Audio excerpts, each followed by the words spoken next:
Okay, Happy New Year, everyone. These are the techie updates that were from the end of last year.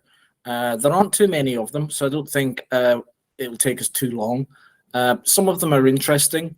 Other ones are just sort of like functionality more than anything else, but we'll get started.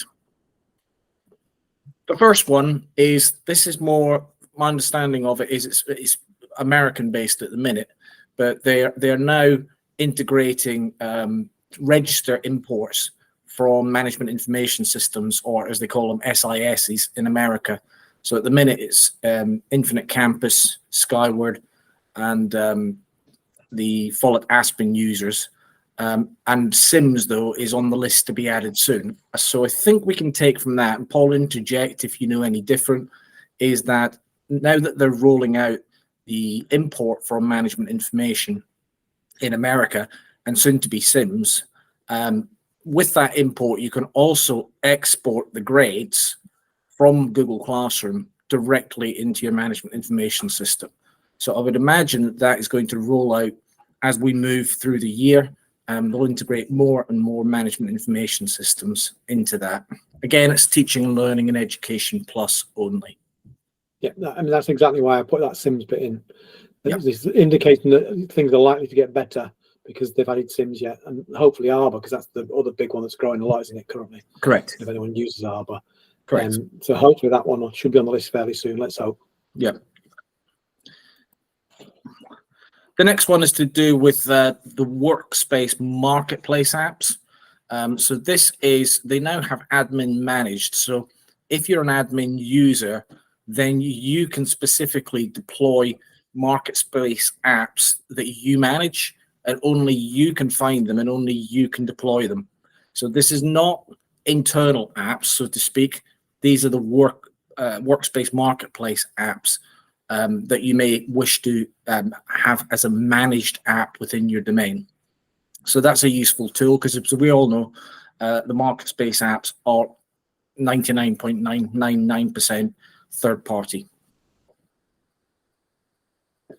This one's just an update to the mobiles when it comes to Gmail. So with Android and with iPhones, you can now select bulk select. So if you just select, and I've tried it on my phone and it works already, you can go into your phone, select one message, and then you can either select all, or you can select multiple messages at a time to delete straight from your phone. So another little useful functionality.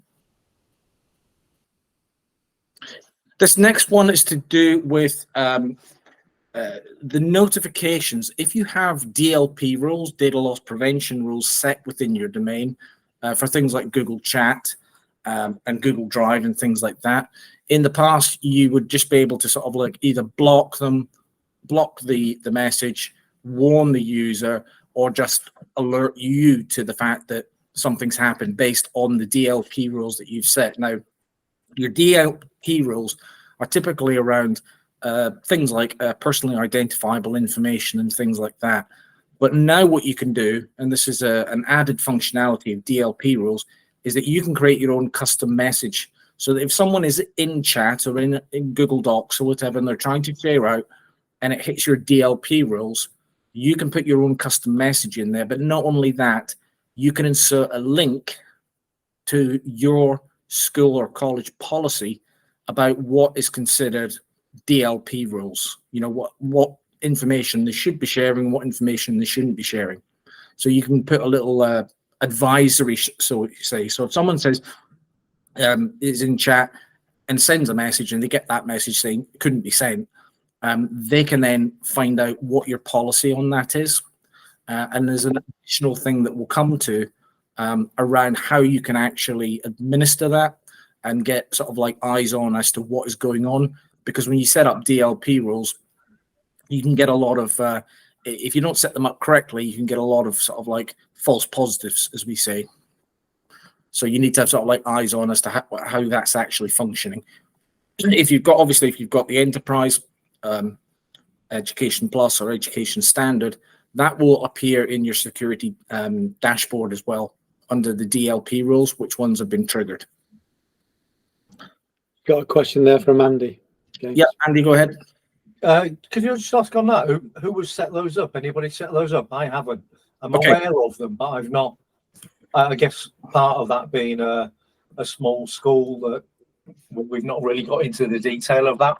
Maybe, I don't know, somebody like Dave as a larger map may have Well, that. So Andy, in the rules section in the admin console, you have what's known as the system defined rules.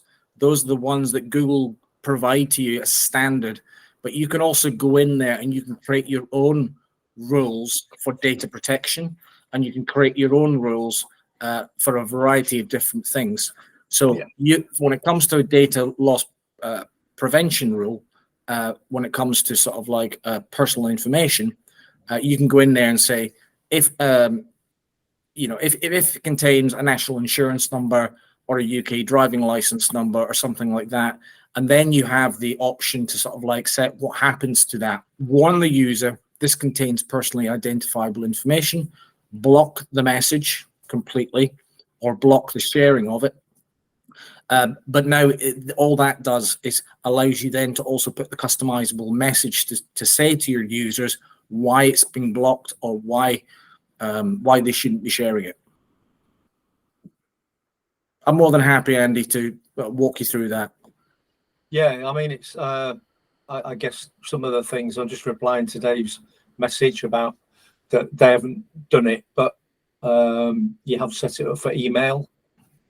What could you just allude to what you've done on that, Dave? It's the standard DLP policies that are in there, and that's where things like the national insurance number one is used as an example.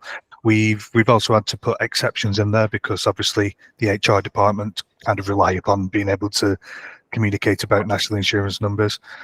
So we've gone very light touch at the moment, kind of to prove that it works. My approach here is always give people enough rope to hang themselves rather than over restrict. So we've put it in place in a limited capacity. It works. That's all I can say. I think by being light touch, we've not caused ourselves too many problems. As I said in the message, our use of chats as an organization isn't extensive. We use it in certain departments, but it tends to be for internal comms, and then it's only really me who uses it externally, so we've not really needed to. A lot of Dave, a lot of the universities and higher education that we deal with, they'll use the DLP rules for text strings, for example. So, for example, if a university has a very sensitive research project that they're doing, and they do not want that shared outside of the domain, then they can put a DLP rule in both in chat to say if it contains project whatever, do not allow it outside of the domain or block it from being shared outside of the domain. Yes. It can be useful. Yeah, I can understand that, but less so for year 3 colouring in on Google Drawings. Yeah, I completely see why, but we've also got to recognise that if we put these restrictions in, they are reasonably easy to work around. Project underpants, you change that to be project knickers, and you've got around the DLP, haven't you? So it is a useful tool, and it is a great first line of defense, but it's not flawless. No, totally agree. Can I ask, are you using the labels option? Because you can actually add in labels references into the rules now, can't you? You can. Yeah, drive labels. Yeah. Are you using the labels? And that within docs, when it comes to the DLP rules, if you've got your labels set up, then that is one of the actionable things that you can do, is apply a label. If it has this in it, apply a label to it. Yeah, it's not something that we've enforced. Like I say, we've done a bit of testing and trying out, but not felt the need to enforce that at the moment. Right. Moving on from DLP. This is to do with apps management on iOS devices. So it's only if you've got sort of like managed apps on iOS. If you change an app on iOS from unmanaged to managed, then if you've got that, basically the user will be prompted to install the Google device policy for iOS. They are given a 24-hour grace period if one of the apps on their iOS device violates the policy. So if it violates the policy, within 24 hours, they need to rectify what it is the violation is. If they don't, then they're locked out from their Google Workspace account. That's the more to do with mobile device management than anything else. This one is an interesting one. Again, we're going back to DLP rules. It's to do with turning on snippets. So within your security center in Plus and Standard, sensitive content data is off by default in your admin console.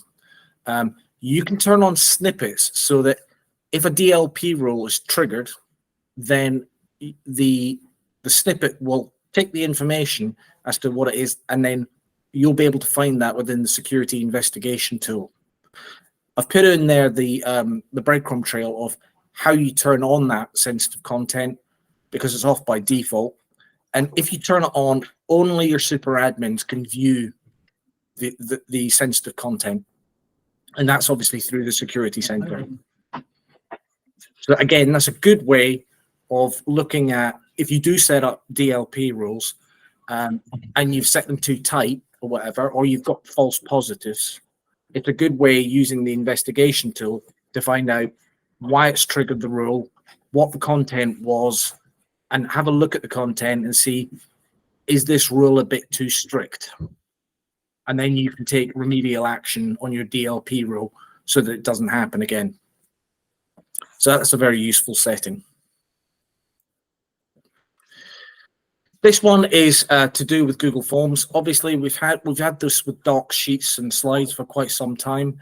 But what this is now when you create a form, it used to be you can share with anyone in your domain or anyone within a trusted domain, or you can publish it to the web.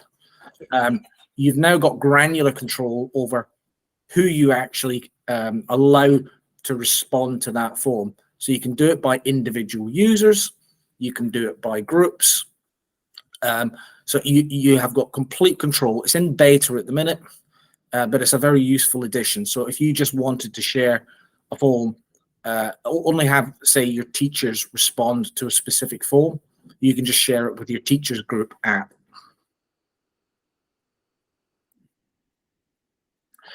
This one is just an addition to the directory settings within the admin console. So it allows you to display basic information search results. It's in open beta, so you don't have to sign up for it. You can just turn it on, and it just allows you to allow your users to edit their profile discovery setting. This one is really important. This started in December. So last month, Google are now enforcing two-factor authentication for all admin accounts. Is rolling out steadily.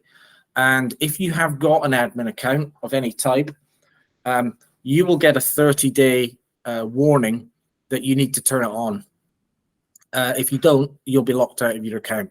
And that's not something that you as a super admin can override. That's Google enforcing it. So if you haven't had the email, you'll probably get an email. You'll get reminders, but you've literally got a limited amount of time. Otherwise, you're going to be locked out of your account, which I think is a good thing. I think anyone with an admin account, 300% needs to have two-factor turned on. This one here is to do with Google Meet hardware, and I know not a lot of people here use the Google Meet hardware, but this is where they're pulling back some of the information that's going to be accessible to you on the admin console.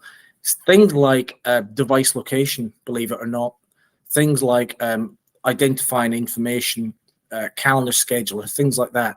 That's no longer going to be available on the admin console.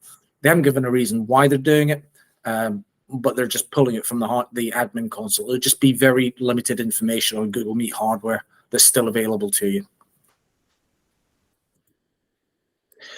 And many thanks to Phil Bainbridge, who has kindly shared some of his tools that he's created to automate certain tasks. So bulk creating Google Drive folders, bulk deleting Google Drive files, bulk create shared drives with permissions. So these will all be shared out with you, and you can take a look at them. I'm sure some of those will come in useful to some people. So many thanks to Phil for sharing those resources. Okay, that's it. Next updates are next month, 6th of February.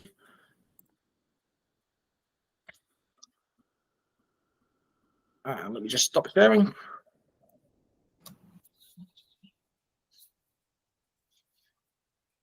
There was the announcement Ollie made, wasn't there, about sharing Google Classroom resources and Google Classroom templates. Yes, Warning to make. Yeah, you go ahead, James. Yeah, that's a thing that came out on the partner chat. And Ollie was saying when it comes to sort of like practice sets, as they're rolling this out across domains, that you need to make sure, in order for it to work correctly, that your teachers are actually in your verified teachers group. Because if they're not in the verified teachers group, then they will not have the functionality. I think he was also, wasn't he saying they've actually got to be verified? Yes, verified. Your classroom to be, you can be set your classroom that all pending and verified teachers can make classrooms. So the teacher might not notice that they're not fully verified, they might still be pending. So it's just worth going into that classroom_teachers group and checking all your teachers are properly verified, just in case it has to be that specific.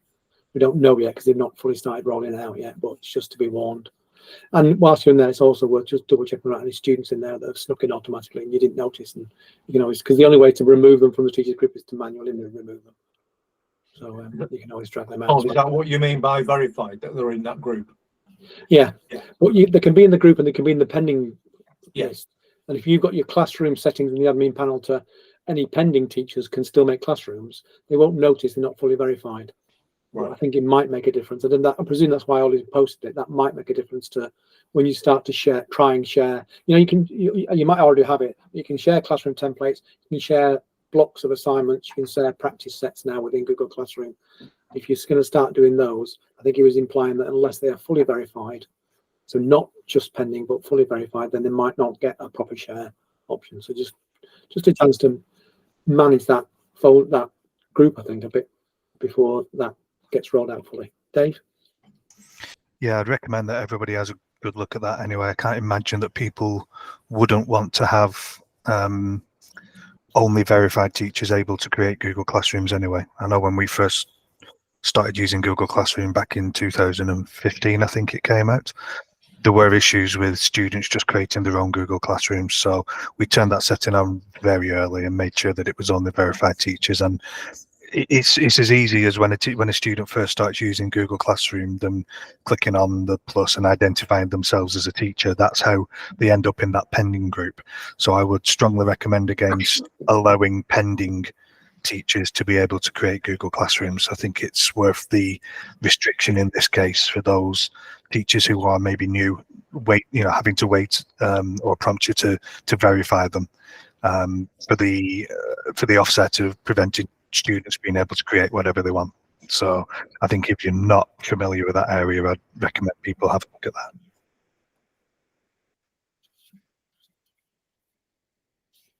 Excellent.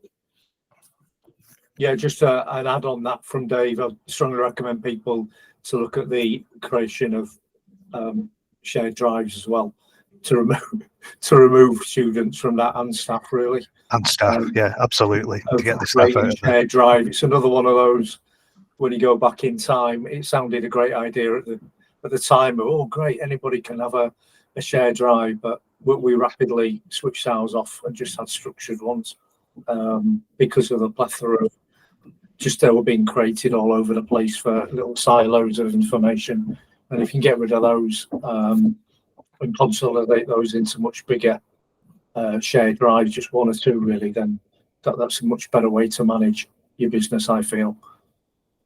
I've just posted in the chat the support article that Ollie from Google shared around the verified teachers and how to get them properly set up. Yeah, it's useful. It's useful check today, as Dave says. You know, it's one of those that are on the side of caution. Really, you don't want to have students creating classrooms willy-nilly. And likewise, if people are non-teaching staff, for example, we use Classroom with our governors. So our governors all have a school account. They've all got a Chromebook. and they don't really bother with anything else other than classroom, because it's self-contained, like a little hub where they go, like a portal. They look in classroom and they see all their minutes, their agendas. They can chat on it. It works out really well. Obviously, they're non-teaching staff, so you have to enable them to be able to add them in to be able to use classroom. So it has benefits and uses in other directions other than just straight teachers and classroom. Absolutely. Can I just ask about anybody's experiences with third-party app permissions? How are people getting on with that? Are they a good thing, bad thing, indifferent thing? What are people's experience, Dave? Sorry, I was waving at a colleague then rather than sticking my hand up. I thought you were trying it for the automatic hand wave, and, which incidentally you can forgotten switch about on that. in your settings now. You can, yeah. Sorry, that really threw me. We have used it. Maybe we're talking about the same thing, I'm not sure. One of the things that I turned on last year was around restricting third-party apps, restricting people using their Google IDs through third-party apps in terms of a GDPR cleanup that we were doing. When you have a look at how many, I think we had over 1,000 different third-party services that were enabled to allow the use of our Google IDs and associated data. So I cleaned up a heck of a lot of that. Some of them you still want to be able to do it. But there was a large number of them that I was able to just disallow immediately. And then a consultation exercise with staff of, are we actually using these services? Got rid of a lot more as well. So I'm not sure if that's the same thing. Sorry, Andy, I'll be honest, I wasn't listening particularly carefully. So apologies. No, that's exactly what I was talking Cool. about. Cool. Obviously, until that point, there were no controls on it. So people could willy-nilly use their, Google ID to sign into any app. Play Roblox, which yeah. was one that was very, very common, we found. Yeah. That caused a lot of upset amongst our students, turning that off. Yeah, it did with ours. But it's a case of, I think, having talked with them and the teaching staff, they understand that now about why we need to do that, because it just enables them to use those credentials for a whole host of things that really is not a good idea. So the whole restriction along with GDPR as well is better, and I think it makes it much more quality of a managed service rather than it's just imposition for the sake of imposition. It really can provide a greater quality of service by thinking about what apps you do give both your staff and your students access to. I think it's also a good practice to get your staff to think about, well, what's personal and what's work. Yeah, I mean, The two separate. the classic one is staff using the school account on booking.com to book a holiday. Sort of like, really? Is that schoolwork or is that personal? Yeah. I mean, we have an issue with some of, I dare say, older, I'm in that category myself, but the older staff who don't have a personal email address, and we had to pull them inside and say, you need to create one. How do you manage your life nowadays without a personal email account? I think we used it as a good exercise, just to not particularly for the staff actually, but for the students to show that we take data sharing seriously and that they should be aware of it as well.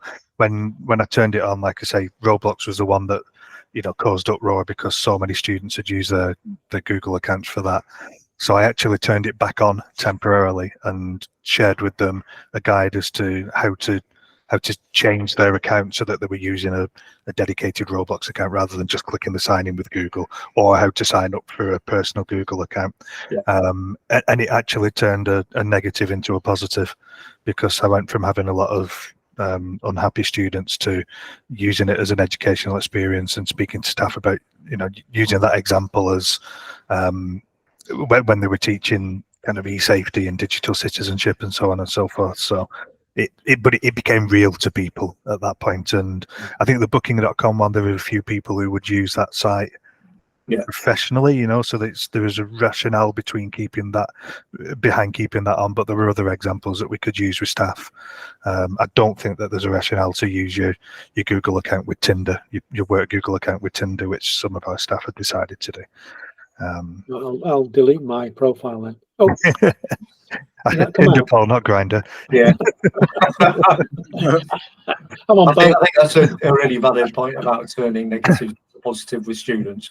I mean, we had a similar issue where when we first issued our, Chromebooks 1-to-1, which were under a parent purchase scheme, the idea was that they could use both their, school and personal accounts. And at that time, it was, in lockdown at the back end of that. And it seemed reasonable, therefore, that they could have a choice at home, whether they logged in with a school account or their personal account.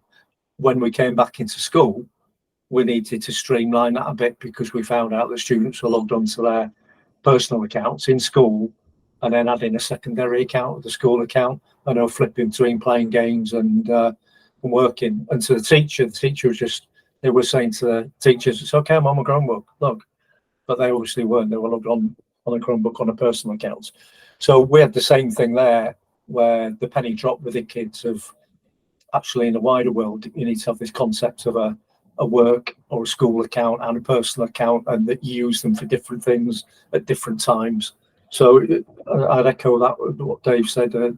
It's a good learning point and a good way of turning a negative into a real positive discussion with students and staff who realise that, once the penny drops with why you're doing that, and there are benefits of it, and it helps them segregate personal and work. It's really useful discussion to have. Yeah, it's a similar thing with sort of like staff and two-factor authentication. Yeah. And, I would always sort of like say to them, well, do you do online banking? And 99.9% of people say, yeah, I do online banking. Do you have to verify more than once in order to get into your money? Well, yes, I do. Oh, well, then that's to protect your money. This is to protect school data. And then if you put it that way, it's kind of like, you don't want someone just hacking your password to get into your money. And we don't want someone just hacking your password to get into the school data. Yeah. If you put it in terms like that, then again, it's sort of like educating people, isn't it? They might just think it's just schoolwork or whatever. But actually, it's, to make it more secure. Yeah. Is anybody using passphrases rather than passwords and two-step verification? No. Nobody tried it? Anybody tried passphrases? No, password blows people's mind as it is. Let's not let's not poke the hornet's nest of stupidity on that one. Yeah, it was just quite a big launch that Google had about that, and quite a lot of security things about passphrases coming, and then passphrases is here, and I've never used it. What I have been trialing is the for the younger users, the login through QR codes through CleverGo. Yeah. So I set that up just before Christmas, and we're about to roll it out to a class in one of our students in one of our schools for those students, so that it improves accountability and security, because at the moment they are, despite best efforts to change this, they're using for the year one students like a class login. Yeah. Which imposes restrictions. But yeah, that works quite well. Chris, you're about to tell us that you can sell something. Unbelievable, Dave. Do you think that's the only reason why I join these meetings? Funnily enough, Dave, on the CleverGo subject, that is something we've just partnered with, actually. So we are actually about to roll that out for all our customers as a potential purchase. There you go, Dave. I said the magic word. It's really impressive, though, to be honest. It took a little bit of setting up because we're a MAT and we've got different schools and our OU structure, but they were really good with the support on that, and it is as simple now as you show the QR code. You open the Chromebook, it goes straight to that login page. You show the badge, and it logs them in. So yeah. I mean, it's for your younger users, and also people like me who can never remember passwords. You're getting the kids, logged in and signed into the lessons quicker, aren't you? You're getting more learning time. Yeah, and it's not a particularly big outlay either. Pete's going to come in here. Pete's going to come in. It did it. Do we use passcodes? Pass the key. Your password key. Is it? Phrases. The way it It's sort not- of works, I don't know whether Dave, I can, yeah, basically it sets up a QR code for your users. You need to give access to your Chromebook camera, so obviously it can find it, and then literally a student would raise the Chromebook lid, put the old code up against the QR code up against the camera, and it would then log them into their own personal account. Dave's about to demonstrate. That's a He might, demonstration. yeah. This Yeah, is a he might. Chromebook. We've got a live demo, Dave. Yeah, so I mean, obviously it's not great because I'm not on this Chromebook, but it should, and I haven't touched this since before Christmas, so there might be an update or something. But it takes you to a different login page, as you can see. So that's you guys. Is that you guys? Yeah, there you go. That's you guys on the meeting. And then I just show it the QR code. It makes a satisfying noise, and It's very clever. yeah, it logs you in. Cool. Takes a little while. It's normally faster than that, but this is the first. I think I'm running an update on this. It's the first time I turned it on since Christmas. But normally just logs them straight in. So no need for a username or a password for them. We use these cards. I'm wondering if we could do something similar with these, like Straight in. I mean, basically, it just generates a file with all the QR codes in. So you could, if you've got a badge print. I mean, I've just been printing ID cards for some new staff. There's, in theory, you could, should you want to, put that on maybe the reverse of the badge. yeah. However, just be careful, because that for anything other than young student accounts, I would be wary of it, because that's all somebody needs to log into an account. Then they don't need. So it's a security risk for our more senior users, shall we say? So, I think So looking at using Clever if someone moves their card, in the juniors the same way as you are, Dave. We found out last year that for one, well, I guess it's expediency really. A lot of the early years and younger junior groups, their classrooms, the parents were actually accessing those through the student account credentials. right. So the junior teachers are using it a bit like a communication platform, which I guess worked a lot during lockdown because they were supporting, the younger students. The parents were supporting them at home. But having come back into school, the whole password management for a 3 and 4 year olds untenable really. So it's a fantastic way to go, and it does work really well. Yeah, just let me just jump in here, Dave, because I know you're keen that I'm going to do it. But yes, for anybody interested who's on the call or who's in the mailing list anyway, I'll be sending out details, as Dave's mentioned it. Thank you, Dave, regarding Clever Go. And if anybody's interested in learning more or would like a quote, then I've just put the link for if you want to sign up for a trial in the chat. Thanks, James. Brilliant. Yeah, I'll include the details as well when I send it out for anyone who's not on the Great call. stuff. That's perfect. Thank you. Perfect. Yeah, as of this point, it comes with the Dave seal of approval and the Andy Watt by the side of things as well. So I will only give my seal of approval to products that aren't crap. So I don't throw that around lightly. The support was excellent, and the product I think can be really enabling, because the other thing that it will enable us to do, rather than using a generic class code, now we can specify content to individuals. And can differentiate even at that low level, whereas that wasn't an option before. So yeah, really good, really positive. Okay, I'm going to stop recording now, guys.